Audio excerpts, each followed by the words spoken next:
So do 3 people make for a quorum? Yep, Good. they do indeed. Go ahead. All righty.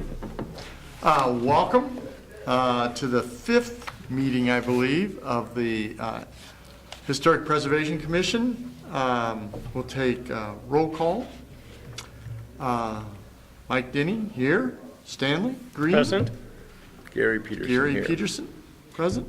And Terry said that he would not be attending. He's ill. Okay, all right. Okay.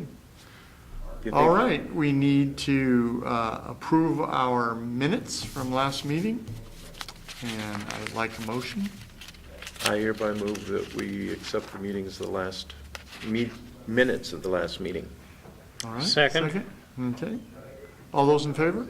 Aye. Okay, and then we approve the agenda for this meeting. I move we approve the agenda submitted by staff. Okay, second? I second. Okay, all those in favor? Aye. Aye. Good enough. All right. Just a little bit of housekeeping. I am going to be gone next month. So Whole month? if you will, no, for 3 weeks. But if Still, you will that's good. chair that Okay. April meeting, that would be Sure. great. Thank you. And we will proceed. So, John? Well, so you guys have had several opportunities to take a Yes. look at the goals and policies, the draft version, and we included these in our workshop, or the open house that was held. We had pretty good attendance. We had at least 30 people, which for a planning type workshop is fairly decent turnout. Hello. Yeah. Welcome. Hello, welcome, Hi. welcome. All right, Ed, thank you for coming. Right chair. Yep, Yeah. you're just fine. Okay.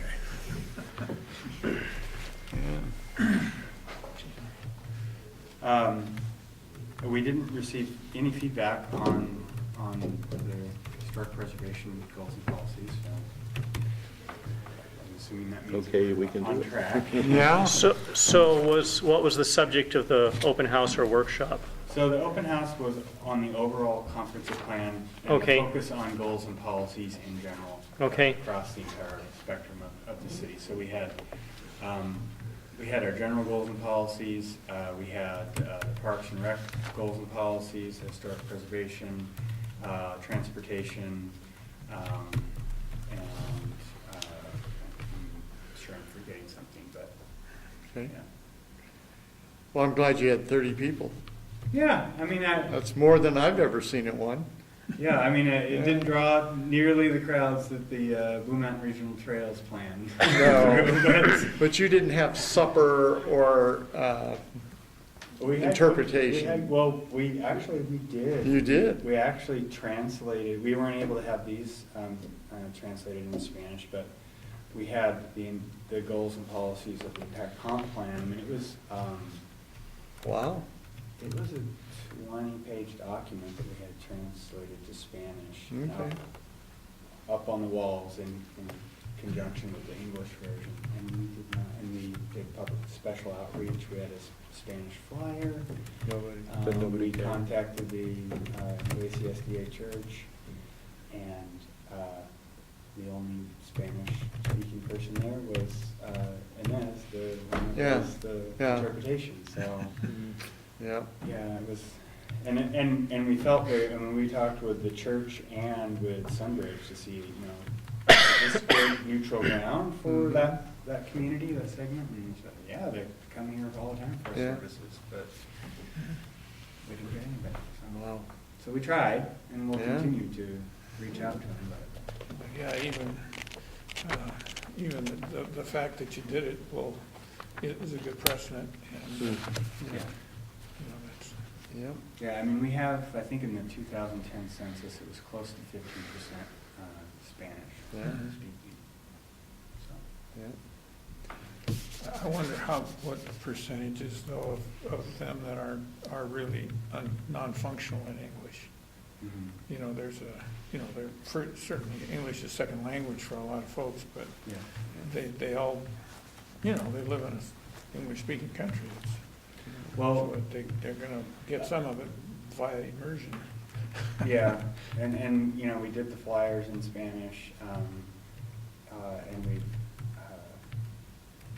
other groups have found that the Latino community will come out, and they are, whether they are fluent or not. And there's headsets available if there's translation, you wouldn't know what stuff, but. Yep. So we discovered, the community council discovered, Community councils had it. we had 280 people show up for our community conversation. This is in Walla Walla? It was at the fairgrounds. Oh, And we had 70-some Hispanic families show up. out of 280. Wow. So, My math's not good, but I think that's almost A quarter. 25%. yeah, which was really nice. And they were vocal from that. Very vocal and comfortable. And they spoke up, they were very clear what they were looking for and what they wanted. It was the first time I had ever witnessed that. I mean, you could speculate that the immigration issues right now could be. Well, I'm sure it possibly keeping is. people home, especially when the government might be asking you to engage Mhm. What's your address? Yeah. Yeah. People are suspicious. Yeah. Well, I mean, I hope- if somebody really wanted to use that kind of a venue for collecting information, I mean, it would collect a whole lot of it awful quick. Yeah. So, I mean, it's, Yeah. suspicion is real.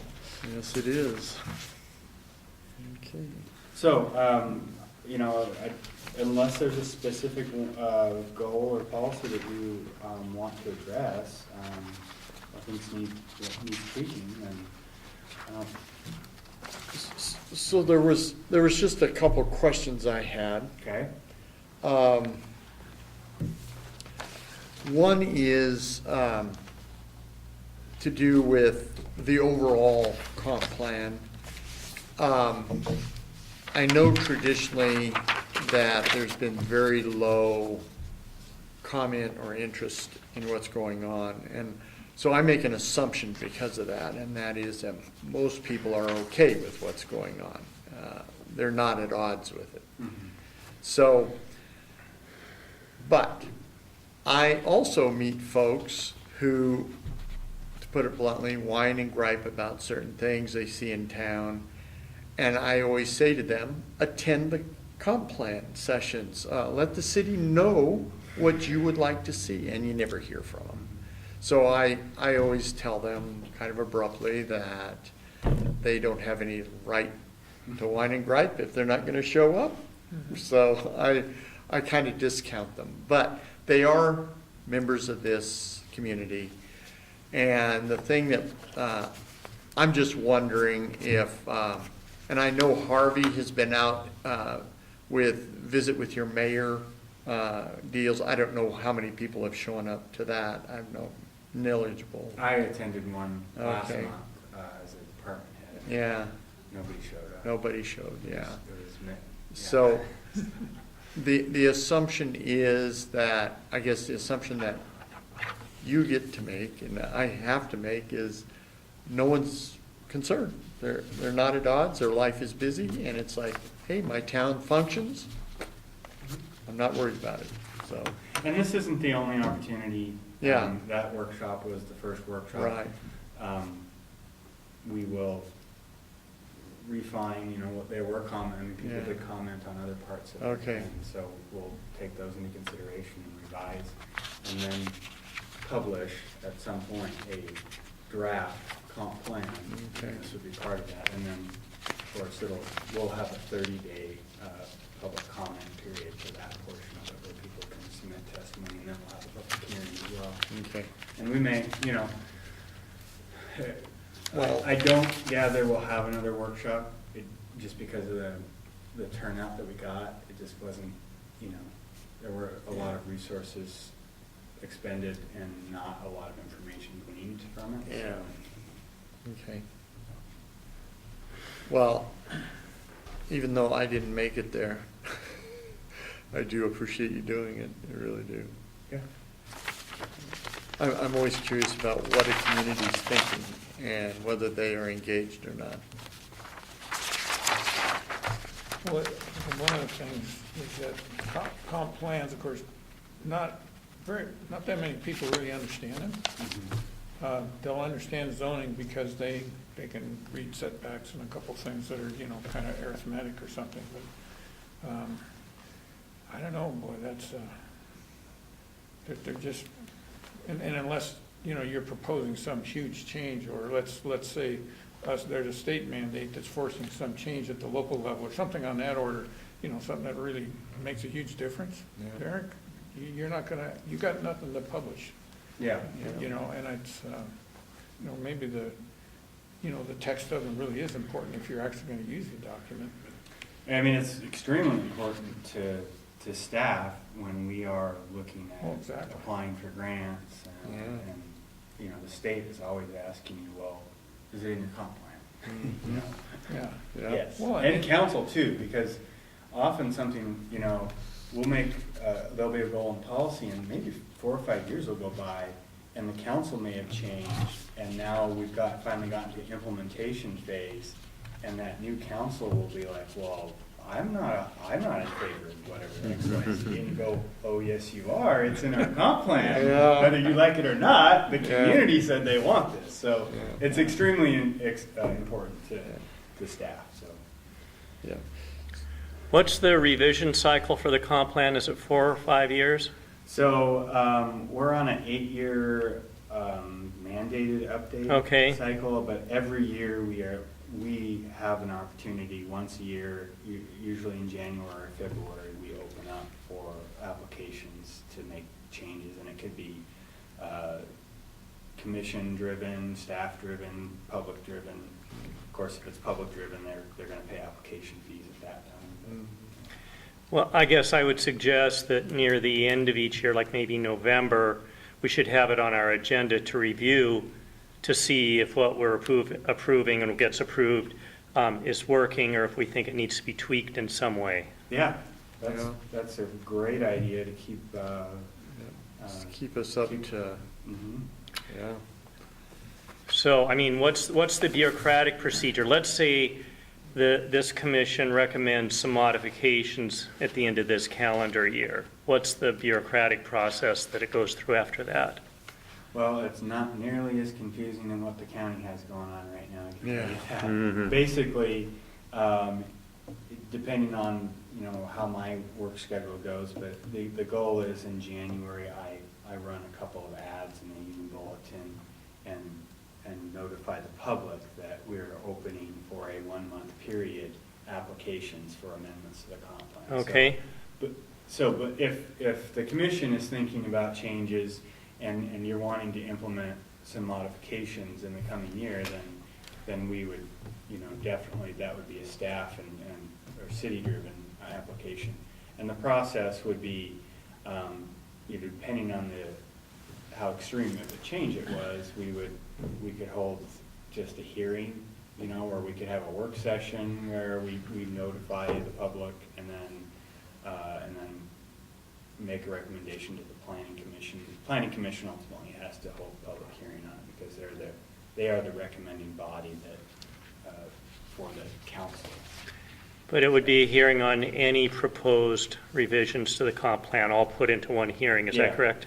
Yeah, and in my tenure here, we don't get very many public-driven change requests, so often they're just staff, either we've got to tweak something here or there, or the land use isn't right in an area.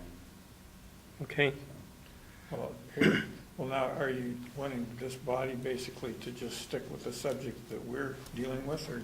Yeah. Well, you as individual citizens are more than welcome on your own to comment on the comprehensive plan. I don't want that. That should not come from you as a member of this board, but anything directly related to the historic preservation section. Because I would like something to deal with underground utilities in this place, especially on Main Street. The main, we put all this money into Main Street, and the ugliest thing on Main Street is still there. Yeah. Except they're newer now. And there's And they're more there's some expensive. consistency in their height and Yeah, They're all on one side of the street. but they still require everybody that gets service from them to be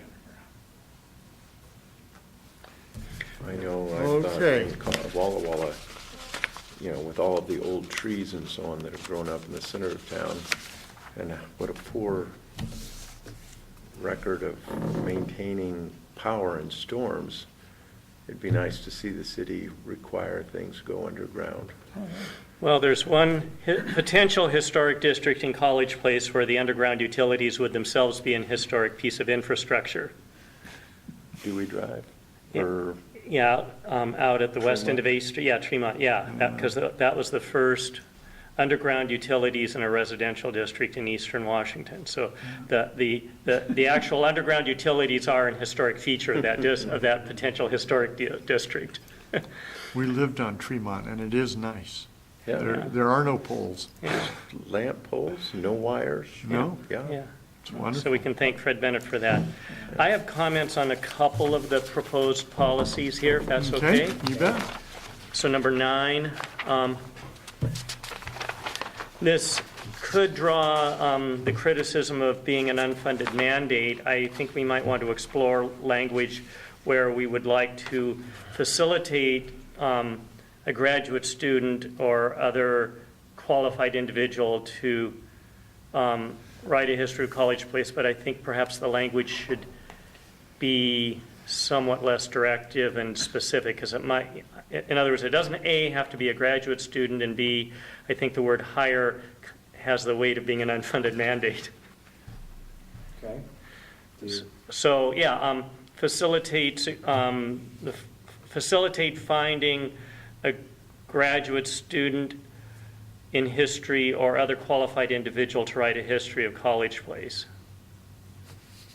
So you want to strike the word hire Right. and replace it with solicit? Facilitate finding. Or encourage? Yeah, encourage, I'm not tied to specific words right now, I'm just talking about the concept, but, Okay. You could, even graduate student, you could say a qualified individual. so find a qualified individual, encourage a qualified individual to write a history of College Place, how's that? Sure.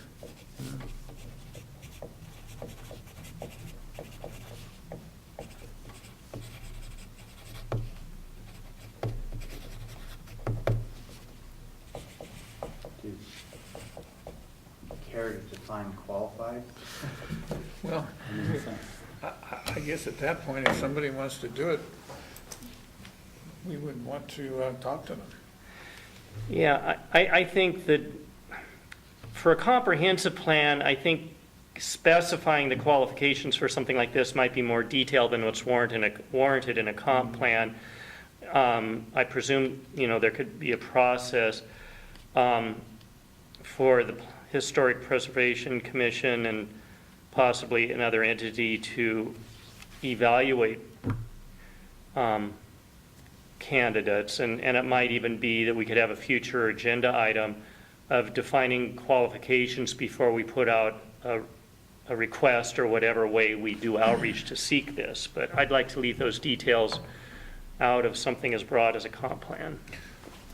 One of the things that comes to mind is if you use a word like commission a person to write, or to, that, and that way you're taking an action that kind of results in someone coming to the commission to talk about what they were going to do. And so, in the process of saying, yeah, you're a good person to do this, they're going to have to say why. So it kind of, I don't know.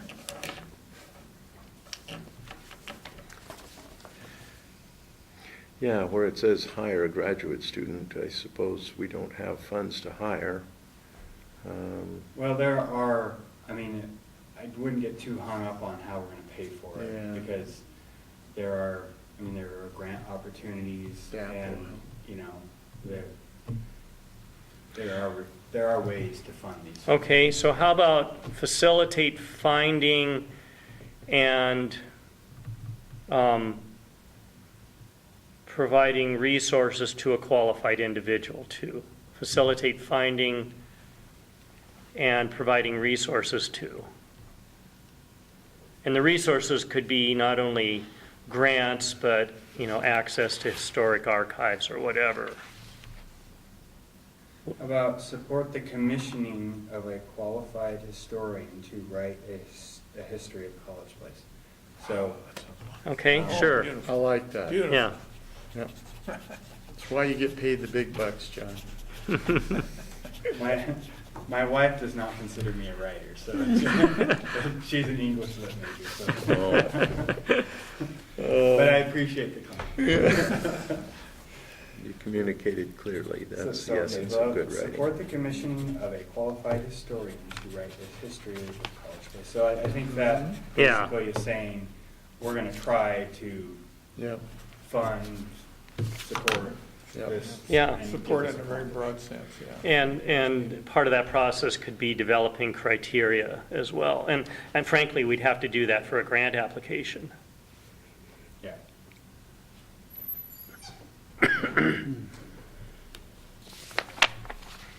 So I'm just thinking of some of the histories that have been written in this area, usually for Walla Walla or for farm regions in Walla Walla County, just histories of like Dixie and the history of Prescott and whatnot. Those have usually been tackled by farmers' wives who have written down all about their families and their interactions with their neighbors and whatnot. And they're actually very interesting. But I'm thinking of, I guess I'd like to see, someone that we know has the skills to do it. Right. And you commission them specifically and Right. say, we'd like to see you tackle this and do it. Mhm.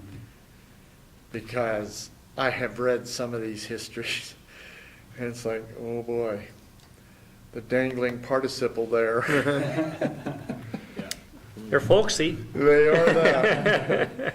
But I think being a college town and a spot with a lot of well-educated individuals, I think we could come up with someone that could do that. Right.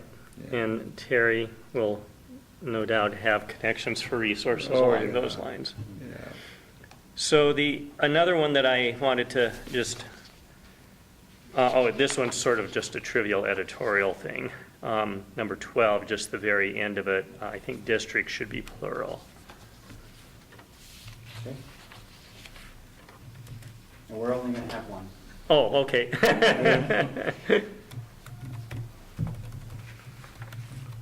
Where did that occur? Number 12, the very last Page word 12. needs an S at the end. Oh, okay. That's me being the obsessive editor. No, you read these things over and over and over again, Buildings and property. stuff just doesn't. Yeah, that happens to me. If I work on something too much, I get so close to it, there are things that escape my attention after a Yeah. while. I often, you're working on the screen all day long. Yeah. And at the very end, you think you're done, and then you print it, and then you read it. And you're like, Yep. I said that? Yeah.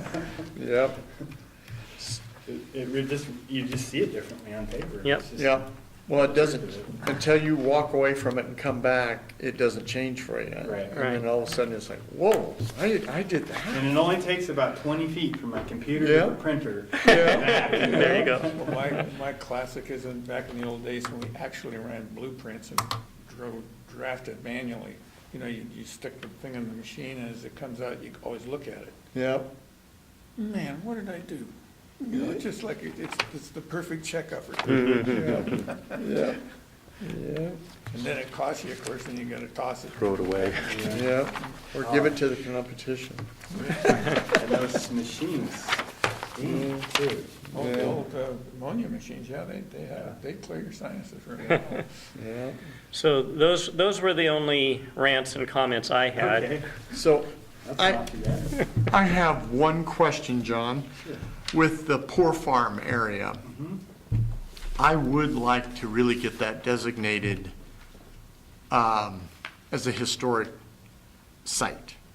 And I understand it's private property, but it carries a lot more weight than just an empty lot. The graves are still there. And I think because of that, it kind of elevates it to an priority that we can't just leave it as a mowed lawn. Something needs to, I just see it as really unique. The cemetery is public. Right. The city owns it. And there are now laws in Washington that offer certain kinds of protections for cemeteries. Right. The site of the house and the site of the now in storage barn are another story. Yeah. So Mike is applying for a grant to DAP, Mike Rosatello. Mhm. And he will be, basically what it will do is bring some people in, or some professionals in to help us identify properties. But he also is developed, because he's really into riding around and he likes historic structures. And that's one of the properties that's on his list. Okay. So it will be included with potential properties to be nominated. But the way we wrote our ordinance, we do have to have owner participation Yeah. agreement. I mean, we can do all the work for them, they just have to sign on the line. So. Well, I think they will, because it's known by enough people in the area that that is a unique site. And If it isn't already on the list, and I expect I will find out more about the process of getting on the list at the conference in Port Townsend next month, the house should be on the list of endangered historic properties. Yeah, because it's one of those sites that, if it doesn't get a new roof on it quick. well, that's what I'm it's just thinking. gonna go. Yeah, It's yeah. not gonna be long before that roof is a total failure. Yeah, Tacoma lost a really historic building about 6 years ago because the property owner didn't maintain the roof, and the old City Hall, which is a spectacular Romanesque building in downtown Tacoma, was starting to show signs of neglect, so the city, I don't know if they condemned it or whatever, but they took ownership of it again by some mechanism. The old City Hall The old City Hall in Tacoma with the clock tower. and tore it down.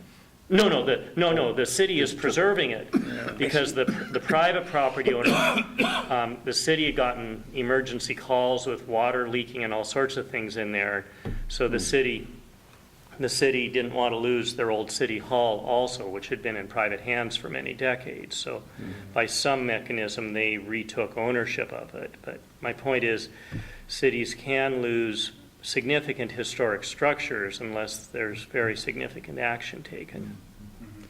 Well, I do have major concern about that home, the graveyard area, and that, where the barn was. I think it was a real loss to have that barn taken out. And I'm always thinking 10, 15, 20 years down the road, and in 20 years, that could easily be a historic site that people would want to come and learn about this area, and I just don't want to lose it.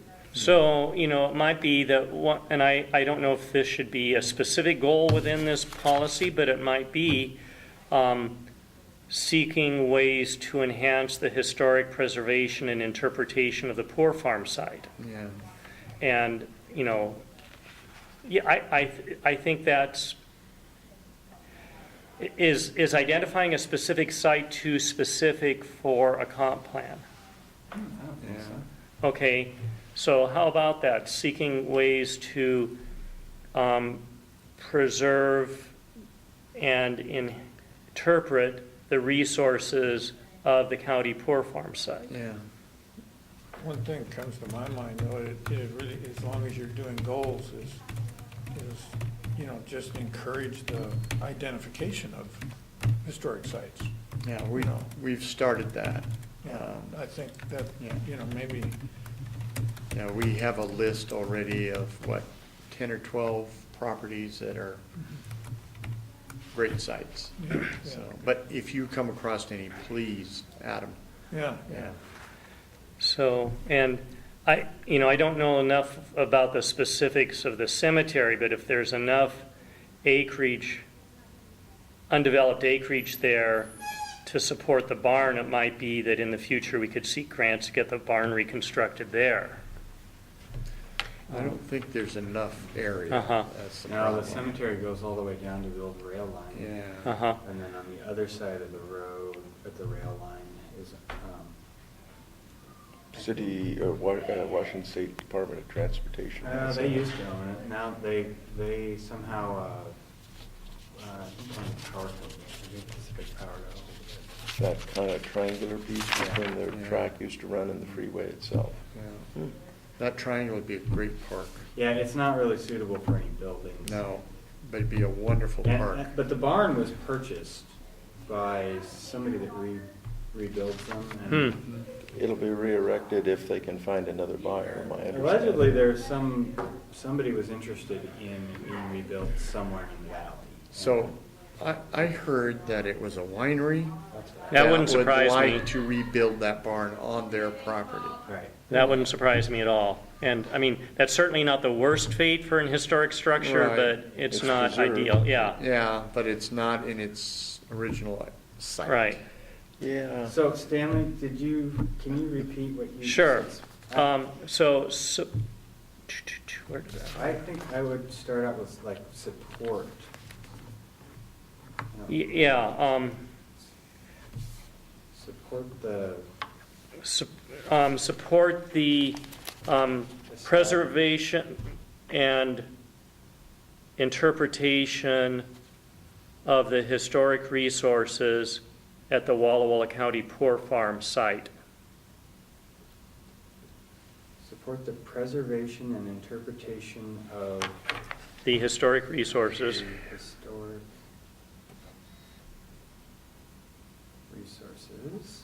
at the Walla Walla County Poor Farm site.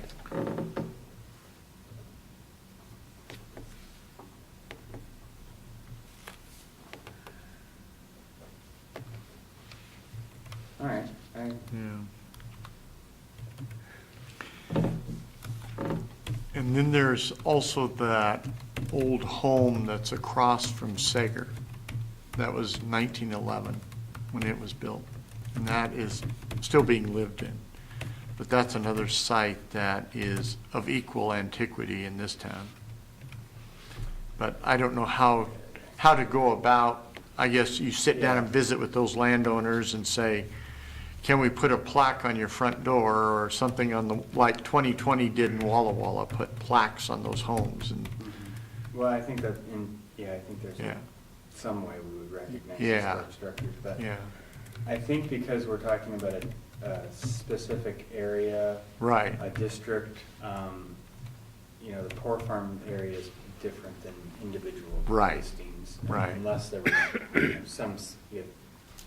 somebody significant in the valley was born there and raised there or right, something. right. Not to say that it isn't, we wouldn't put it on the list. Right. But, I don't think we Yeah. would mention it in the comp plan. No, oh, no, this isn't for the comp plan. I'm just saying it's another site of equal antiquity, is that old house there.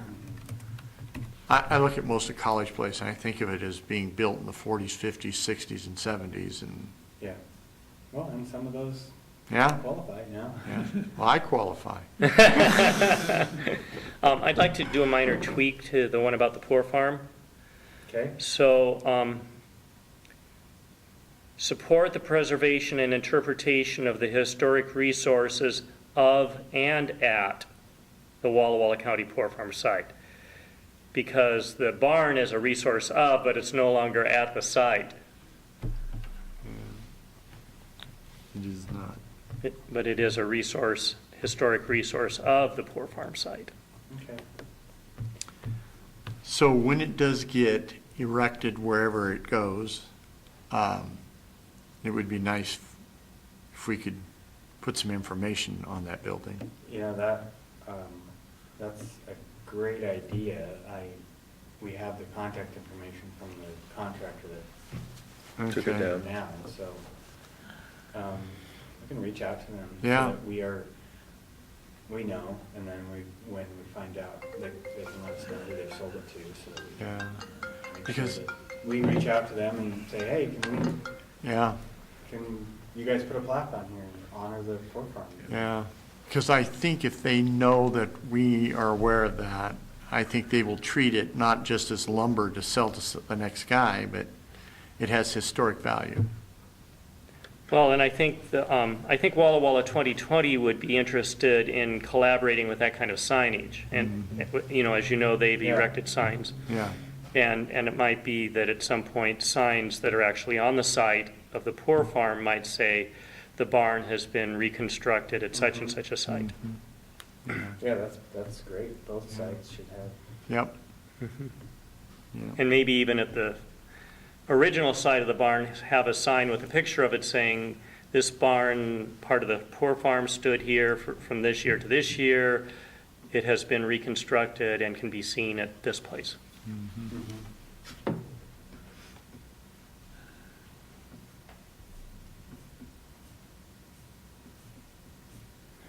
Okay.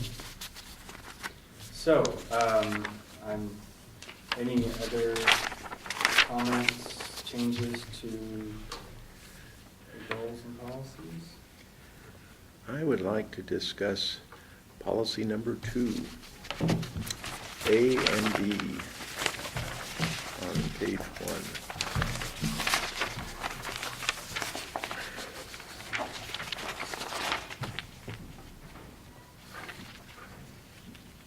Support the maintenance and protection of historic structures and properties. I suppose that's a good aspirational goal, but when I come down to A and it says the demolition of historic structures should only be permitted when there are no other options and the structure presents a threat to the public health and safety, that might go too far in my book.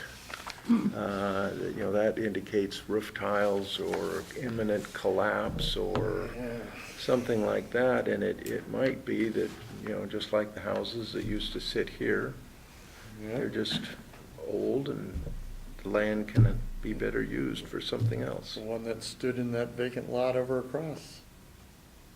Yeah, I mean, there's just so many of the buildings that we have here in College Place that, I mean, if we take it from the attitude of everything is historic, I would agree in a way on that, but, you know, I think the historic preservation movement really got wind in its sails years ago because, you know, we were seeing things, monuments torn down, you know, I mean, you Yeah. know, buildings that could have lasted for centuries if left alone. Penn Station. And, you know, we have, exactly.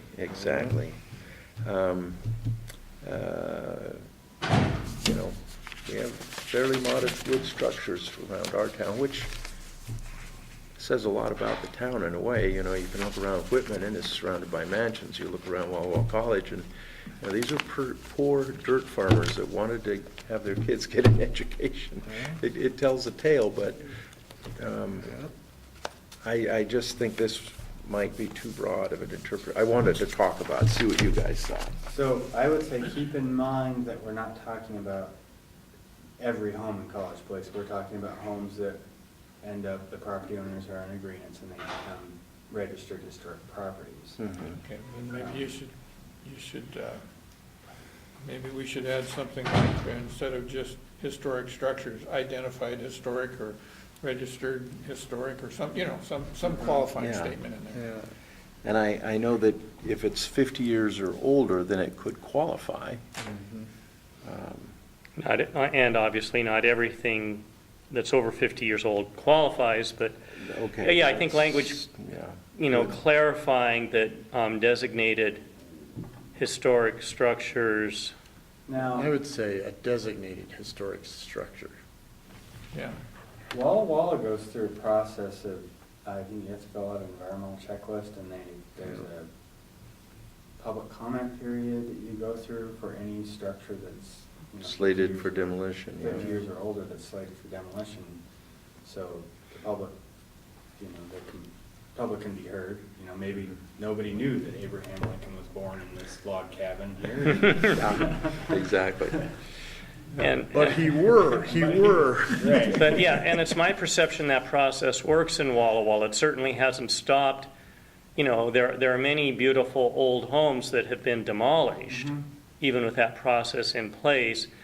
But sometimes it provides a mechanism where, for example, the owner of the house says, okay, I will give it to anybody who's willing to move it, for example, or something like that. And once in a while, it gets moved, and a lot of times nobody can afford the cost of moving it, but at least it provides a window of opportunity to preserve something that wouldn't be there otherwise, without completely telling a property owner you can never get rid of it.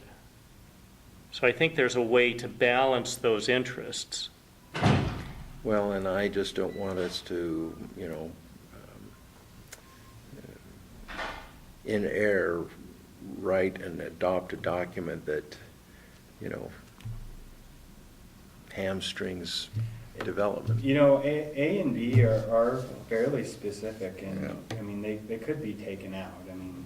The demolition of, I like the way you said designated. Now, designated, that would be something that, Yeah. I know I've read in other places where buildings have been designated something, and then because the seller or the owner wants to demolish it to do something else with, they can have that designation removed. I don't know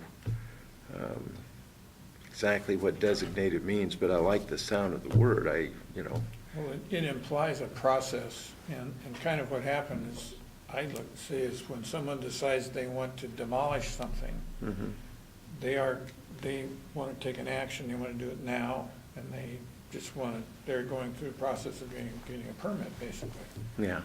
And so anything that would be,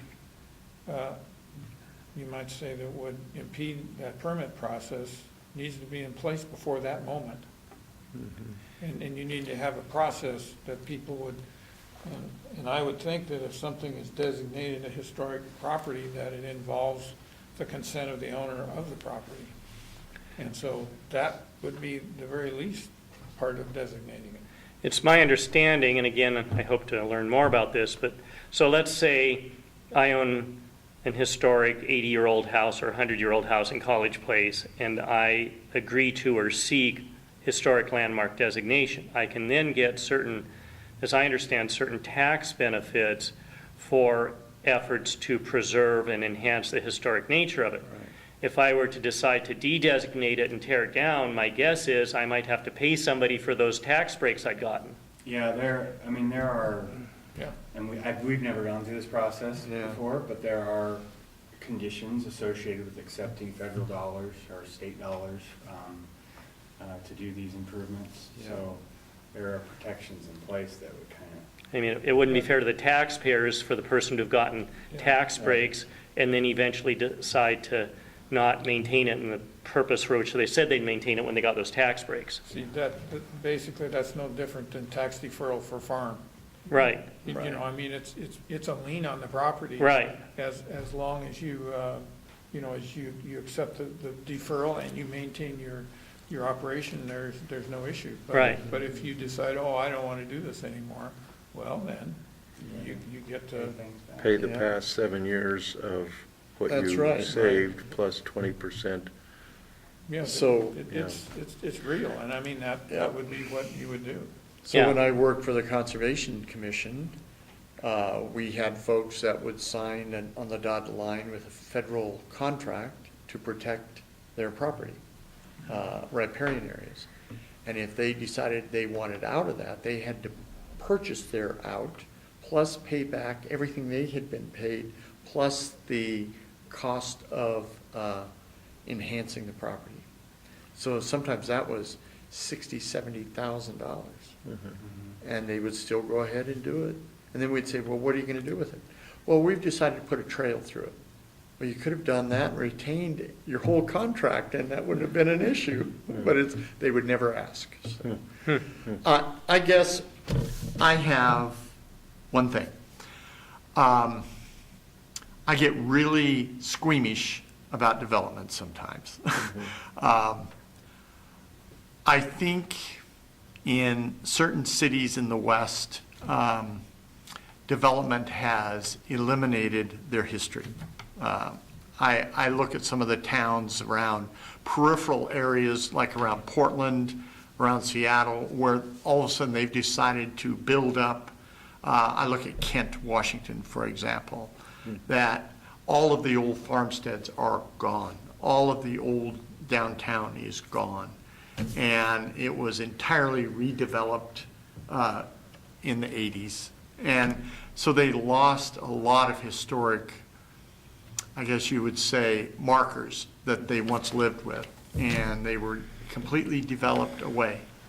And I get, I don't want to limit a property owner, and I don't want them to, but I think if they enter into a sale of a property that they know is a historic site, they're less likely to say, hey, I want to tear this down and put a Dairy Queen there. I would hope. But you can't guarantee that. Yeah, I guess it kind of goes back to the idea of, and the divergent points of view on, are we stewards or owners of the land? I would maintain stewards, because we only live so long, and then whatever we have, we leave behind. Right. But unless we're looking at, some irreplaceable physical nature feature, a pond, a lake, I mean, something we can't go back on. If it's a lot or a city block. Yeah, mitigation doesn't Everything we always look at work. now, and we go, wow, that's an amazing structure. If it's been built in the last 100 years, it probably had something there before that was torn down to make way. And it's complicated, but I don't think we can save everything.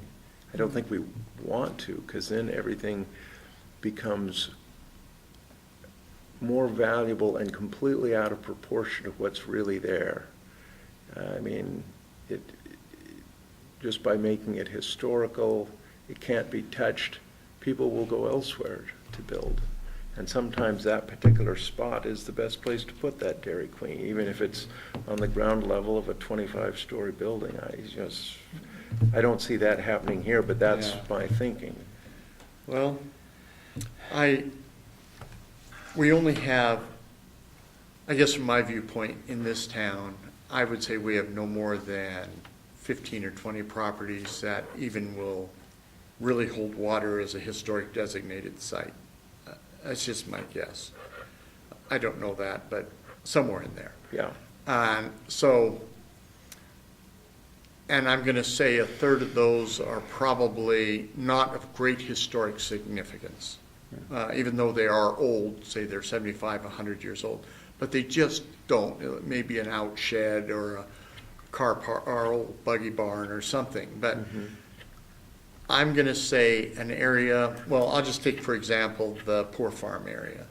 That is of historic significance. It has had loads and loads of use over the years until the last 50 years, in which it has not been used. The house was lived in until 1996 or 7, I believe. Is it no longer occupied? Well, I think someone's in the bottom floor. That's but what I've always yeah. thought, somebody lived there. Yeah, but, so I'm going to say probably of all the homes in this town, that we probably have 2%, 3% at most that are of great historic significance. That's it. And so I hate to lose that. I really do. And I think if a seller or a buyer is clued in right up front with that realtor and he's told, hey, this is a significantly important historic site for this community, my guess is that they may go ahead and purchase it and enhance it and protect it, but they won't tear it down. I would like to suggest, because I think it's a big issue, and I think we should not ignore it, that we have something to the effect of develop a procedure to protect historic structures from demolition while respecting the rights of property owners. And how do you do that? Well, I think the answer of how do you do that is a bigger question than what we've got time to deal with now. Yeah. I think it's going to require consultation with the community and more research, but if we put that sentence in as a goal, that's something we can continue to work on. Yeah. Say that again, develop a procedure to. Protect historic structures from demolition while respecting the rights of property owners. I think that potential buyers need to be very aware of what they're suggesting when they go forward with demolition. I think it's and like I said, I think it's 2 to 3% at most of the structures in this town. Mm-hmm. I think that's a great policy, and then we could look at what Walla Walla does Yeah. for their processes. I mean, I know they go through CEPA because I've They seen do. it, but I don't know Yeah. all. And the, I forget, but what, the Washington Association of Cities or whatever, that, you know, the city of College Place could ask, what are other communities of similar size doing to address this issue? Yeah. And I'm sure those procedures in the other cities were developed, you know, I'm sure that people who represent development interests and people who represented historic preservation all had input in those procedures, and or if not, there certainly would have been conflict at some time, and the issues would have gotten hammered out after a while. Yeah, I'm sure DAP has probably several. Yeah, so I'm sure Yes, it's, they've been Point to- part of many of those Yeah. discussions. yeah, so it's not untrod territory. Right, right. And these would, we would include this policy in the development standard portion of the code update that we're going through. Right, right. It'd be very simple to do. Are you comfortable with that kind of wording, Gary? And that wording is, Okay, develop a procedure to protect historic structures from demolition while respecting the rights of property owners. okay, yeah. Again, it's aspirational, and so it certainly acknowledges both sides of the question. Mhm. I wrote down protecting the rights, but respecting is a better word, I think. Yeah. Yeah, Well, and people need to feel that their interests are respected. But Yeah. Otherwise, you can get opposition just because people feel like they're not important, so. You never want to press folks, you know. I would hate to see this commission end up forcing people to do something Right, against their will, because you then bite the dust. Well, I think, you know, if we had had a procedure in place, even if the barn hadn't been registered, it would have given the public an opportunity to, you know, maybe somebody would have stepped up and said, well, I want to buy the barn, or let's, you know, Yeah, Mhm. save the clock tower. yeah, scenario. right, Mhm. right. And maybe it might have stayed, or maybe it might have gotten relocated within our community. Yeah, yeah. Yeah, well, and, you know, like with a barn, you know, there's no other structure that's more utilitarian than a barn, and that's the neat thing, the way that one was built, it could be picked up and relocated and put to use again. I have books on barns being remade into all sorts of different structures. I would have loved to have saved the Quonset hut that used to sit where the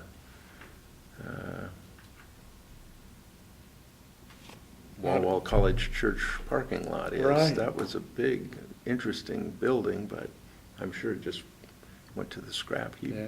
Yeah, I wonder if any of the extant Quonset huts in Walla Walla have historic designation. Yeah, I don't know. The only ones I can think of are out there. Whenever I go out to the Eastgate, I always look at those, especially that one that Farm Services has, and I think, boy, hope they don't tear that down. Of course, on the flip side, it's probably had so much DDT and stuff stored that we wouldn't want to buy it, so. Yeah. But I know there in Athena, there were at least half a dozen of the small ones that had probably been used as living quarters at some base somewhere. And 4-H had used them for many years. And I noticed on my last trip to Pendleton, the last one of them is gone. Gone. I don't know where they went or what they did with it, but Well, the old Quonset that used to stand out on the Mill Creek Road at the triangle there, opposite north of Rooks Park. There was an old Quonset right there in that kind of a vacant lot type thing, and it was off to the end of that lot. is it gone? It's gone. Totally destroyed. Yeah, I didn't know this. I haven't been Yeah. up there in a long time. Yeah, but that came off the base at Walla Walla Airport. Yeah, Yeah. yeah. But anyway, So, if you guys are comfortable with the changes that you're recommending, is anybody, I'm not the chair. Yeah, I Yeah. move that we recommend that, to the planning commission, adoption of these goals and policies with the amendments we've discussed today. okay, any discussion? We've done it. Done? Okay, all right, can we have a first, second? A motion? I just moved that. Okay. Yeah. Second? Second? Okay, Yeah. okay. Second. It's- All those in favor? Aye. Aye. Good enough. Good enough. All righty. So I'll be prepared to wield a heavy gavel at the next Yes, meeting. You are it. Okay. Now, we're Is it 5? Oh, almost, quick. time flies. Yeah. We're headed down to Texas. I've got to get my wife out of here. Do you want to adjourn the meeting? Yeah, sorry. Is there anything else for the good of the order? Nothing? Okay, this meeting is hereby adjourned. Thank you. How long do I'm you very sorry for the loss of your wife.